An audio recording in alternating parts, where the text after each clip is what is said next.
குட்டி விலாகில் Thursday morning பார்க்கலாமா? நேற்று நைட்டு மாத்திரையெல்லாம் போட வேண்டாம் அப்படி தான் நினச்சேன். ஆனால் நைட்டு இவன் ஒரு 12:30 வரைக்கும் ரொம்ப ஆட்டம் போட்டுன்னு கிடத்தா, தூங்கவே இல்லை. ஒரு 12:30க்கு அப்புறம்லாம் சில்னஸ் கொஞ்சம் ஜாஸ்தி ஆகுது.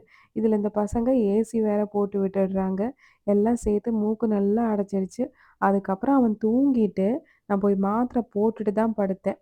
ஆக்சுவலி நான் கல்யாணத்துக்கு முன்னாடியெல்லாம் இந்த ஹாஸ்பிட்டல் போறது, மாத்திரை போடுறது, இந்த மாரிலாம் எதுவுமே பண்ணதே கிடையாது.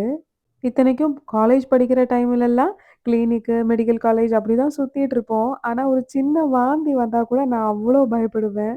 இப்ப பசங்கள்லாம் வந்ததுக்கப்புறம் அவங்களுக்காக அவங்க ஸ்கூல் போணும், இல்ல அவன பார்த்துக்கணும், இல்ல நம்ம வேலைக்கு போணும். இந்த விஷயங்களுக்காகலாம் மாத்திரை போடணுன்ற ஒரு கட்டாயம் மாரி ஆயிடுது. மார்னிங் டைம் ஆனதே தெரியல. நல்லா தூங்கிட்டு இருக்கேன். லேட்டா எந்திச்சு அவ்வளோதான், நம்மளுக்கு கையும் காலும் வேலையே செய்யாது. இட்லி மாவு நேத்து அரைச்சு வச்சதால மார்னிங் டிஃபனுக்கு இட்லி செஞ்சுட்டு தக்காளி தொக்கு பண்ணிட்டேன். லஞ்சுக்கு விபாக்கும் அவருக்கும் எடுத்துட்டு போறதுக்காக லெமன் ரைஸ் கலரிட்டு எக்க ஃப்ரை பண்ணி குடுத்துட்டேன். ஆல்ரெடி நான் காமிச்சேன்ல ஃப்ளவர் ஆன் ஃபிஷ் வாங்கியிருக்கோம் அப்படின்னு சொல்லிட்டு. 2 வாட்டி டிவார்மிங் பண்ணதுக்கப்புறம் இப்பதான் அவரு கொஞ்சம் ஸ்ட்ரெஸ் எல்லாம் ரிலீவ் ஆகி நம்ம கூட கொஞ்சம் பழக, பயம் இல்லாம நல்லா சாப்பிடுறாங்க. இப்ப இவரு சாப்பிட ஆரம்பிச்சோனே இவருக்கு ஃபுட் போடுறதுக்கு 2 பேருக்கும் சண்டை நடக்குது. நான் போடுறேன், நான் போடுறேன்னு சொல்லிட்டு. ஒரு வழியா எல்லா வேலையும் முடிச்சுட்டு விவா ஸ்கூலுக்கும் கிளம்பிட்டா. இவரு இன்னைக்கு சீக்கிரமா ஏஞ்சி வந்துட்டாரு.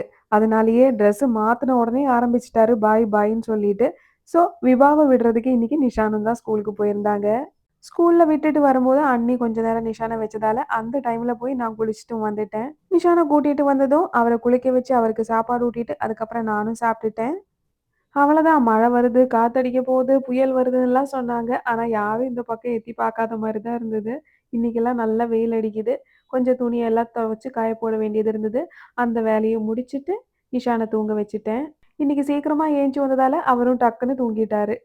அதுக்கப்புறம் தான் வீடெல்லாம் பெருக்கி தொடச்சு விளக்கு வச்சுட்டேன். இன்னைக்கு காலையில ஏஞ்சது லேட்டுன்றதால எல்லாமே கொஞ்சம் லேட்டாவே ஆயிடுச்சு. அவ்வளவுதான், ஓரளவுக்கு வேலைலாம் முடிஞ்சதுல்ல.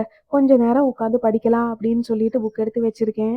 டெய்லி ஒரு 1/2 அன் ஹவர் ஆச்சும் ஏதாச்சும் உட்காந்து ரீட் பண்ணணும், இல்ல எழுதணும் அப்படின்னு நினைப்பேன். நம்ம மூளை அப்படியே யூஸ் பண்ணாம துருப்பிடிச்சிட போகுது அப்படின்ட்டு. ஆனா நடக்கிறது இல்ல. அதனால அப்ப டைம் கிடைக்கும் போதெல்லாம் படிக்கிறேன். புக் எடுக்கிற டைம்லலாம் எனக்கு கொஞ்சம் சந்தோஷம், கொஞ்சம் கஷ்டம் 2ம் மிக்ஸ் பண்ணி இருக்கும். ஒரு நாள்ல 16 to 18 ஹவர்ஸ் எல்லாம் டைம் கால்குலேட் பண்ணி வச்சு என்ட்ரன்ஸ்க்கு படிச்சுட்டு இருந்த சுவாதி எல்லாம் எங்க போய் தொலைஞ்சானே தெரியல. அந்த ஏஜ்ல இருக்கிறவங்க எல்லாம் கண்டிப்பா அந்த டைம் எல்லாம் மிஸ் பண்ணாதீங்க. அதெல்லாம் திரும்ப வரவே வராது. இன்னைக்கு மார்னிங் ரொட்டீன் இப்படியே முடிக்கிறோம். வீடியோ பிடிச்சிருந்தா ஹார்ட்ட கொடுத்து ஃபாலோ பண்ணுங்க. வாழ்க வளமுடன்.